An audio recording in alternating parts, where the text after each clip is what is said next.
This is Josh Catello. This is my bike check. The original bike is a Verde Cadet 2012. I have United Grande bars.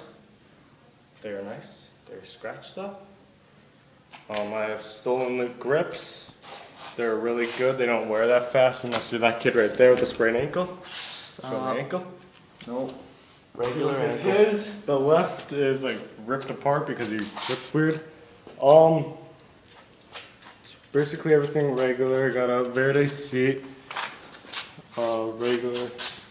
I got G Sport hub guards. They're plastic. They're really good though. They're mad light. I have United Slim 34s. I think that's what they're called. Odyssey Twisted Pedals, limited edition. Ice Chrome Blue. These things are amazing. I just got them on after trying to take my other one off. I really can't. Wore down pretty good. Already white. Only when they slide, they break. What do you have, irons? Bunch of stickers. Alienation rims.